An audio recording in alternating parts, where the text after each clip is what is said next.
Jubilee Hills by election ప్రచారం జోరుగా నడుస్తున్నది కదా. కాంగ్రెస్, బీజేపీ, బీఆర్ఎస్ పార్టీ లీడర్లు జోరుగా ప్రచారం చేసుకుంటున్నారా? కొందరు లీడర్లు అయితే డైరెక్ట్ జనాల దగ్గరకు పోయి ఛాయ్ పెడుతున్నారు, దోశలేస్తున్నారు, పూలు అమ్ముకుంటా మరి ఓట్లు అడుగుతున్నారు కదా. అయితే అట్లా జనాల దగ్గరకు పోయిన కొందరు లీడర్లకు జనం షాక్ ఇస్తున్నారు కదా అంటే మామూలుగా కాదుల్లో. జూబ్లీ హిల్స్ లా ప్రచారం కోసం పోయిన కొందరు లీడర్లను జనం ఆడుకున్నట్టే చేస్తున్నారు.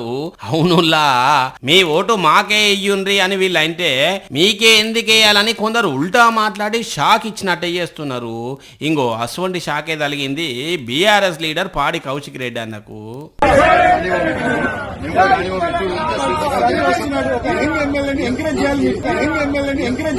చూసిన రానుల్లా బీఆర్ఎస్ పార్టీకి ఓటేయమని కౌశిక్ అన్న అంటే, లేదు లేదు యంగ్ లీడర్ ను ఎంకరేజ్ చేయాలి, నవీన్ యాదవ్ కే మీరు సపోర్ట్ చేయండి అని ఈ అన్న నవ్వట్టిండు. అప్పుడు ఏం మాట్లాడాలనో అర్థం కానట్టున్నది పాపం పాడి కౌశిక్ అన్నకు. అందుకే ఆ నుంచి వెళ్ళిపోయిండు.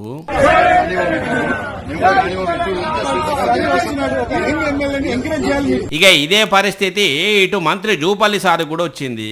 కాంగ్రెస్ పార్టీకి ఓటేయాలి అని ఈ సారు ఈ అవ్వని అడిగితే ఈ అవ్వ ఏమన్నదో ఈనుండ్రి.